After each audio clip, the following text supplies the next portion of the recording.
jóvenes. Buenos días. Bien, el día de hoy vamos a ver dos partes de la fisiología de la circulación, que será circulación mayor y circulación menor. ¿Alguna vez han oído hablar de esto? No. ¿Están seguros? Yo creo que sí. En la primaria y en la secundaria debieron de haber visto algo de esto. ¿A qué se refiere circulación mayor y menor? Mayores en cuanto a las venas y menor en cuanto a las arterias. No. La circulación mayor y la circulación menor depende, simplemente para hacer un poco más sencillo, más didáctico, la referencia es que va más lejos y que va más cerca. Es decir, si ustedes recuerdan un poco, ustedes tienen un corazón, ¿cierto? Sí. Y tienen unos pulmones. Y este corazón está en medio de los pulmones. Ok. Cuando sale una arteria que va hacia los pulmones y una vena viene y me regresa sangre hacia el corazón, se dice que tenemos una circulación menor. Es decir, el corazón se divide en 4. Tengo dos cavidades superiores y dos cavidades inferiores. Las superiores se llaman aurículas y las inferiores ventrículos. ¿Sí? Las aurículas es una derecha y una izquierda, y entonces esta es la aurícula izquierda. ¿Por qué digo yo que esta es izquierda si de acuerdo a lo que yo veo enfrente, esta es la derecha? ¿Sí lo ven? Aurícula izquierda, aurícula derecha. Si yo la veo de frente, esta es mi derecha y esta es mi izquierda. ¿Ok? Entonces, ¿por qué esta es derecha y esta es izquierda? Porque la posición anatómica con la que uno explora a un paciente es la que tiene con referente al frente del explorador. Es decir, si yo me pongo así como estoy enfrente de ustedes, ¿es mi derecha o es mi izquierda? La aurícula es izquierda. Y mi aurícula derecha me queda de este lado, aunque a ustedes les quede al revés. ¿Sí me explico? Ustedes van a ver a la persona al revés, porque la están viendo de frente. Pero con respecto a la persona, su derecha es esta. Esta es mi derecha, que para ustedes será su izquierda. Pero van a hablar siempre con respecto al paciente que están explorando. ¿Ok? Entonces, tengo una aurícula derecha, un ventrículo derecho, una aurícula izquierda y un ventrículo izquierdo. ¿Sale? A las aurículas llegan dos grandes venas. La vena cava superior y la vena cava inferior. Estas venas, las venas cavas, recogen la sangre, la vena cava superior, recoge la sangre de todo lo que es cabeza y cuello y lo lleva hacia el corazón. Y la vena cava inferior, desde todos los miembros inferiores, abdomen y llega al corazón, la vena cava inferior. ¿Ok? Voy a seguir hablando de venas. A la aurícula izquierda llegan dos grandes venas, la vena pulmonar derecha y la vena pulmonar izquierda. ¿De dónde vendrá la vena pulmonar derecha? Del pulmón derecho. ¿Y la vena pulmonar izquierda? Pues del pulmón izquierdo, ¿no? Entonces, aquí lo primero que hay que identificar es que a las aurículas llegan venas. Llegan venas. ¿Y eso qué significa? Que esta sangre venosa viene cargada de un gas que ya es un desecho. ¿Qué gas producimos como desecho? El dióxido de carbono. Entonces esta sangre viene con dióxido de carbono. La sangre que viene de las venas. Hasta ahí voy a ponerlo. Ahora, de las aurículas pasa la sangre a través de unas válvulas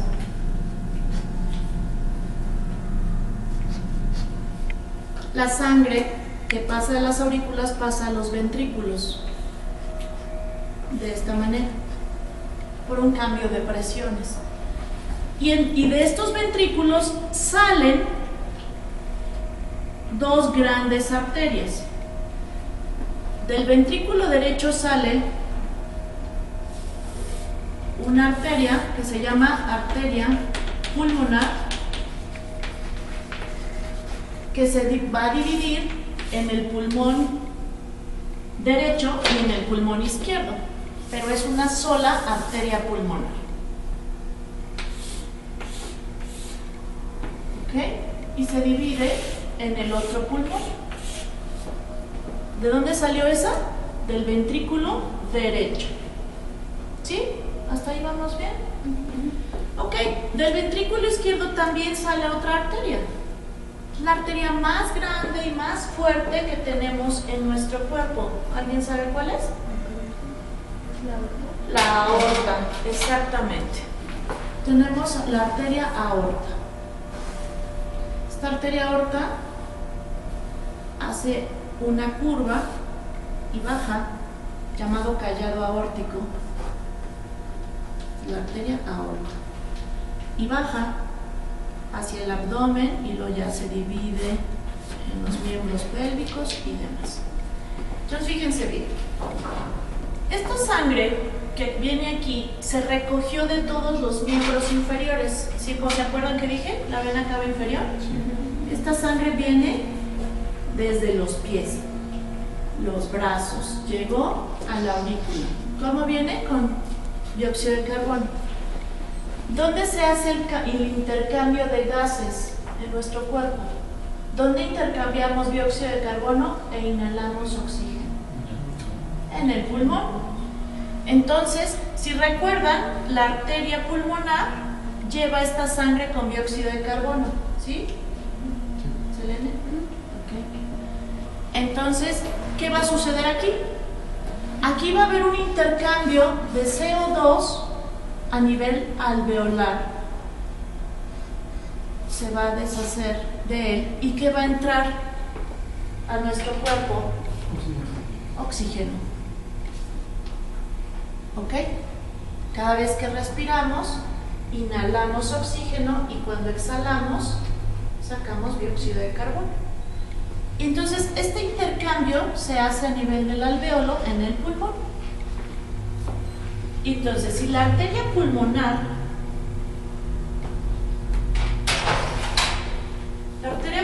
trae dióxido de carbono, entonces, ¿qué van a llevar las venas pulmonares? Si ya salió la sangre limpia del corazón, del pulmón. Oxígeno, claro. Entonces, en estas venas van a venir ya oxígeno. ¿Y a dónde va a llegar? A la aurícula izquierda. Y de aquí va a pasar al ventrículo izquierdo. ¿Y quién sale del ventrículo izquierdo? La arteria aorta. ¿Y entonces qué hace la arteria aorta? Distribuye la sangre a todo el cuerpo con sangre oxigenada. Entonces, hasta ahí, ¿qué debemos concluir? Las arterias en el cuerpo llevan sangre oxigenada y las venas sangre con dióxido de carbono o desoxigenada. Pero como todo en la vida, habemos o tenemos una excepción. Aquí. La arteria pulmonar lleva sangre con dióxido de carbono, ¿se acuerdan? Y las venas pulmonares llevan sangre oxigenada. Es la única excepción. Todas las demás arterias del cuerpo llevan sangre con oxígeno, todas. Y todas las venas que recogen la sangre desoxigenada llevan dióxido de carbono. ¿Sale?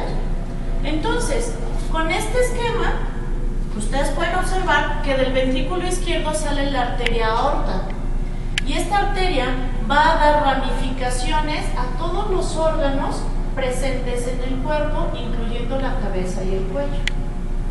¿Para qué? Para llevarle sangre oxigenada. ¿Sale? Entonces, les decía yo, aquí sufre muchas ramificaciones. Va hacia el riñón, va hacia el estómago, va hacia el hígado. Todo esto lo hace la arteria aorta, con sangre y con oxígeno. Y las venas normalmente van acompañando siempre a una arteria.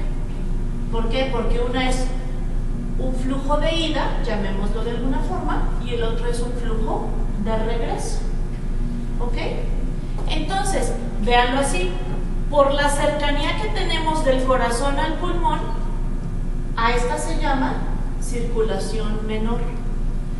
Y del corazón hasta los pies sería la circulación mayor. Entonces, fíjense bien, si yo pregunto, ¿dónde inicia la circulación mayor? ¿Ustedes qué podrían contestar? Inician siempre en las arterias o en los ventrículos, ojo, y termina la circulación en las aurículas. ¿Ok? Entonces, de acuerdo a esto último que dije, ¿dónde empieza la circulación mayor? Claro, en el ventrículo izquierdo. ¿Y dónde termina? En la aurícula derecha. Claro, en la aurícula derecha. Excelente. Y ahora esta es mucho más fácil. ¿Dónde empieza la circulación menor? En el ventrículo derecho y termina en la aurícula izquierda. ¿Sí queda claro? Ok. ¿No hay dudas aquí?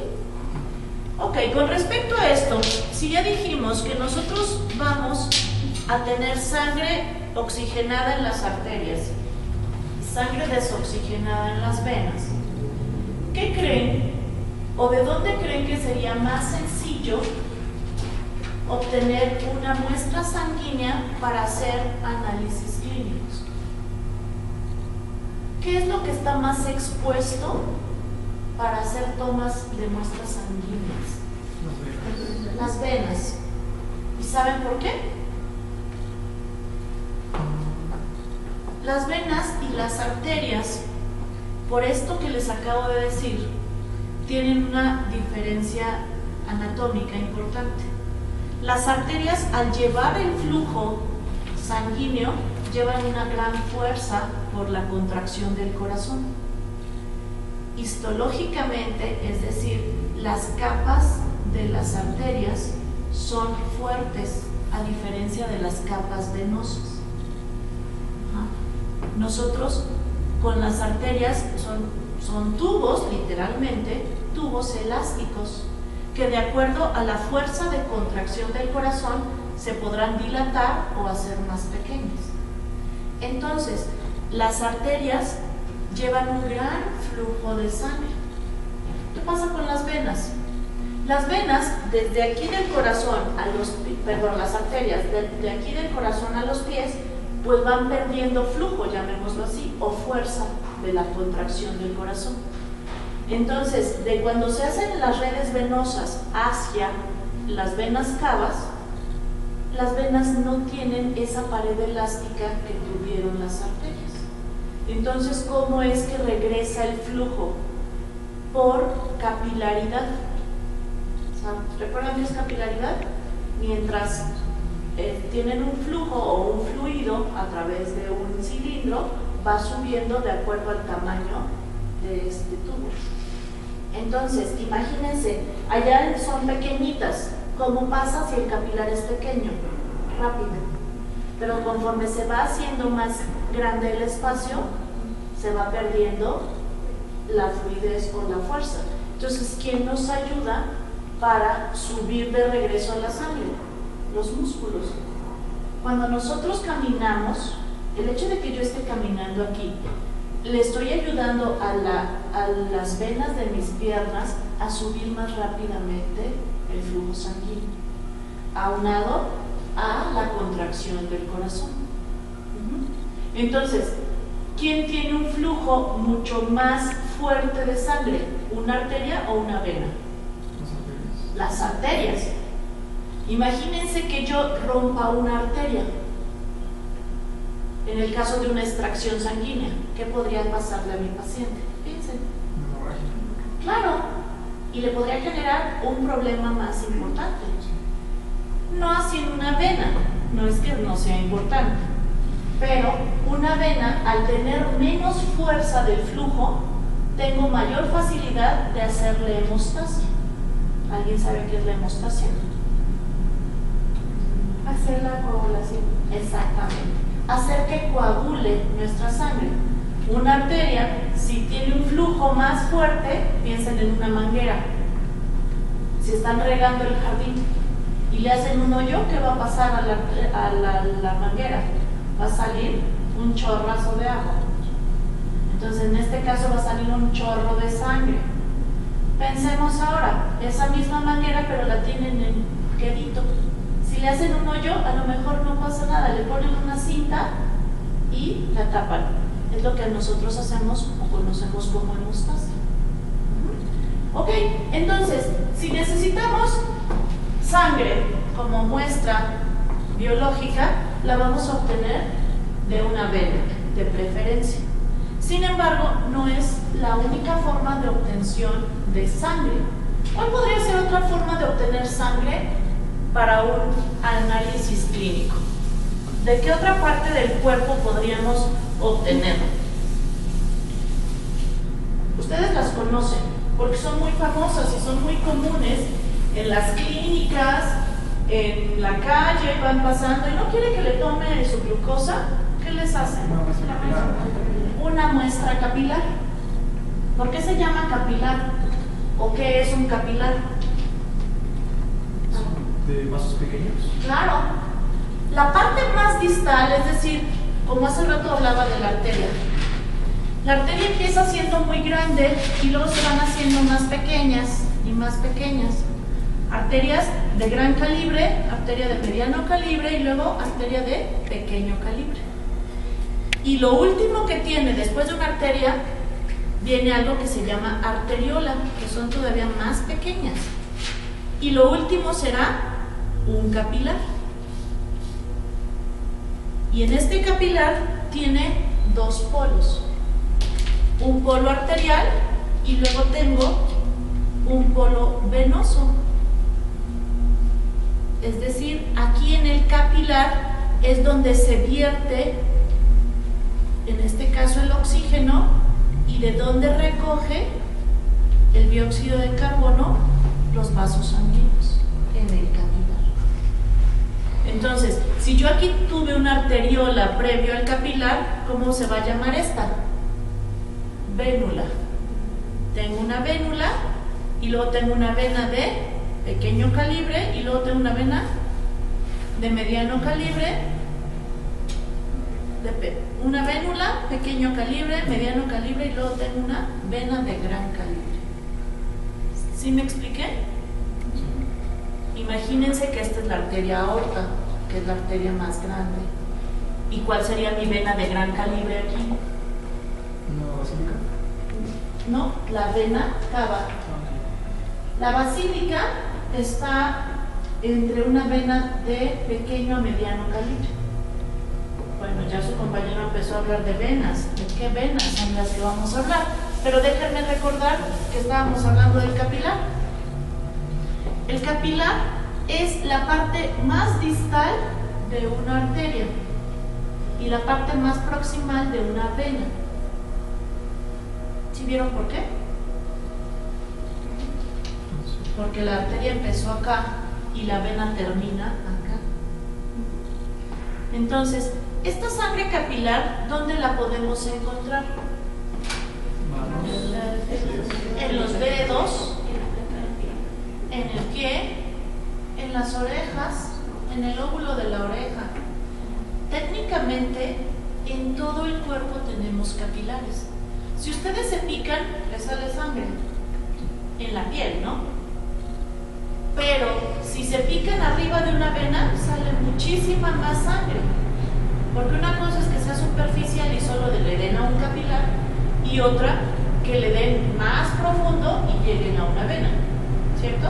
Entonces, Los lugares que preferimos para hacer una extracción capilar en el adulto son las yemas de los dedos. Y en un bebé, el talón. ¿Por qué? Porque todavía no camina y nosotros cuando caminamos hacemos que la planta de pie se haga más. Claro, la piel se engrosa. El hecho de que nosotros tomemos la posición de bipedestación, que es estar de pie, todo nuestro peso, ¿a dónde cae? En los pies. Entonces esto, con el paso de los años, se va haciendo una capa más gruesa de piel en nuestros talones y en nuestras plantas. Y entonces eso dificulta que nosotros pongamos una lanceta o hagamos un piquete a este nivel en un adulto. Pero ¿qué pasa con los bebés que nunca han caminado? Pues es una zona perfecta y además más grande que un dedo de un bebé. ¿Okay? Entonces, la muestra capilar la podemos obtener en los infantes de los talones y en el adulto de los dedos. Ok, ahora vamos a hablar de la extracción venosa. ¿Cuál será de las venas más fáciles de encontrar en nuestro cuerpo? ¿Ok? O sea, las venas de los brazos, ¿no? Porque ya saben cómo se llaman. Okay. Entonces, las venas cubital y basílica y cefálica y todas las que me dijeron ahorita son venas de los miembros superiores.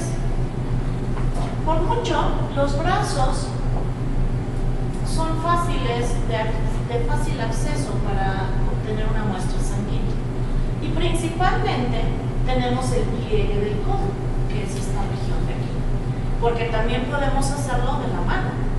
En el dorso de la mano también tenemos venas que son visibles, que podemos pinchar sin causarle mayor daño al paciente.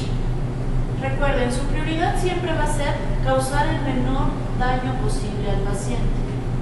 Ustedes van a obtener una muestra para el beneficio del paciente, dado que vamos a hacerle un estudio que para diagnóstico o para seguimiento el paciente requiere.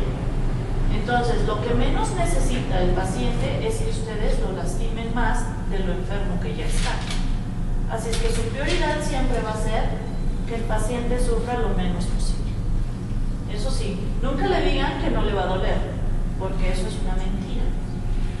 ¿Sí? Porque si ustedes le dicen, no se preocupe, no le va a doler, y a la mera hora le dan un piquete y el paciente tiene un umbral de dolor muy bajo, va a ser un escándalo.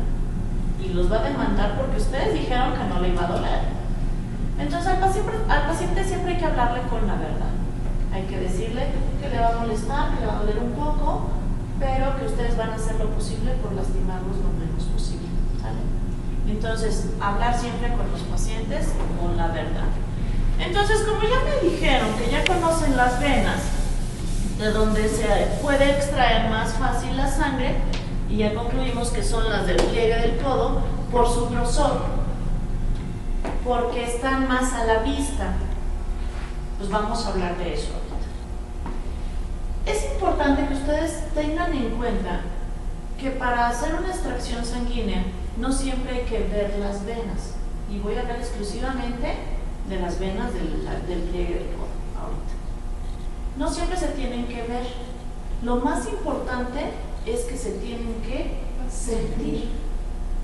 ¿Por qué? Porque hay personas que tienen la piel muy blanca y se les notan hasta casi los huesos, ¿no? Pero hay pacientes que son muy morenitos o que tienen un problema de obesidad o las venas están muy delgadas y entonces nos cuesta trabajo verlas. Entonces, ¿qué tenemos que hacer?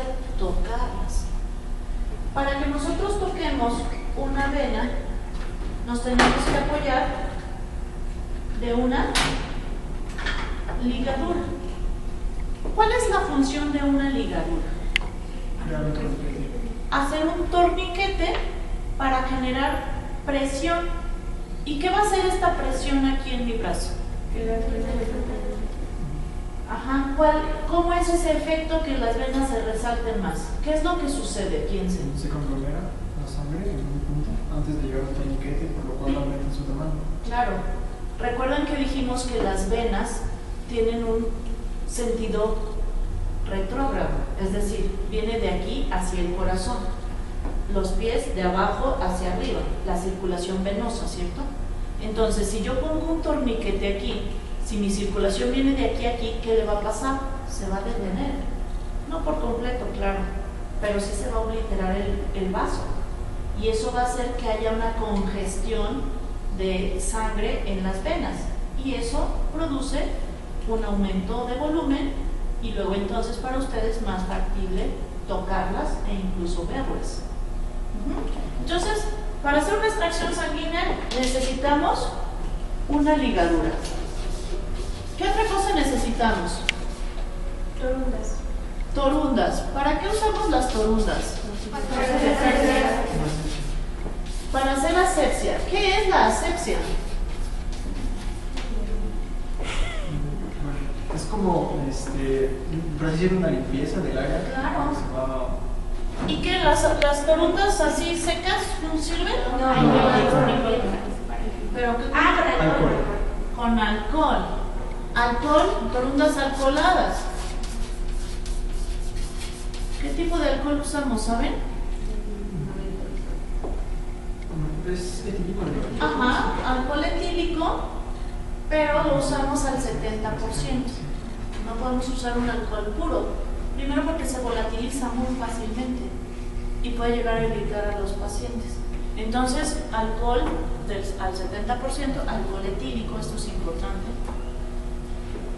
Para hacer la asepsia, que ya me dijeron que la asepsia es una limpieza. Solamente vamos a quitar el residuo de células muertas del paciente, vamos a quitar la mugre que a veces trae la gente, para evitar que cuando nosotros pinchemos ahí, vayamos a introducirle agentes nocivos al paciente a través de la punción. ¿Ok? Sale. Torundas, ligadura, ¿qué otra cosa utilizan? Entonces, los guantes, que me dijeron agujas, tubos, ¿y qué otra cosa? Usamos un holder. Vacutainer es la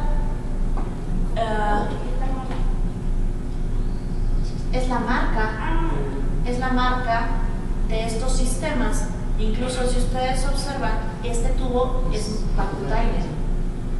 El sistema Vacutainer consiste, en el caso de los tubos, de un sistema de cerrado al vacío en los tubos, sellado con una tapa plástica, pero está sellada con un tapón de, ¿cómo se llama esto? Látex. Látex. Gracias. Con un tapón de látex, véanlo, es un tapón plástico y está sellado con látex.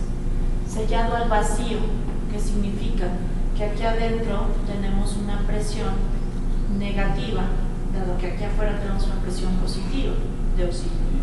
¿Cuál es la intención de esto? Que cuando yo tome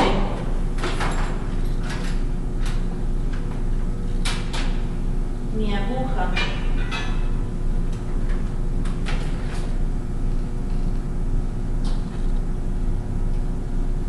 también observen que viene protegida con látex. Voy a hacer algo que nunca se debe hacer por ustedes, pero ahorita se los voy a mostrar. Si yo quito esta protección de látex, tengo una aguja. ¿Sí la ven? Que por mucho es más pequeña que esta. Ajá. Entonces, en ambos polos de la aguja, yo tengo agujas. O sea, puntas, soportantes. Esta larga es para que se introduzca en la vena y esta corta para que pinche el látex del tubo, y ambas tienen orificios, o sea, son tubulares, y por ahí pasa la sangre, y dado la presión negativa que tiene esta, succione la sangre. Hace muchos años se utilizaban jeringas, y las jeringas tienen un émbolo en el cuerpo de la jeringa, y nosotros hacíamos, porque no existía, esa presión jalando el émbolo, y de esa manera extraíamos la sangre. Hoy ya no lo usamos, hoy solamente utilizamos el sistema Vacutainer para obtener la sangre mucho más fácilmente y de manera menos lesiva para el paciente. ¿Qué me falta aquí? De acuerdo a esto que dije. Voy a pausar.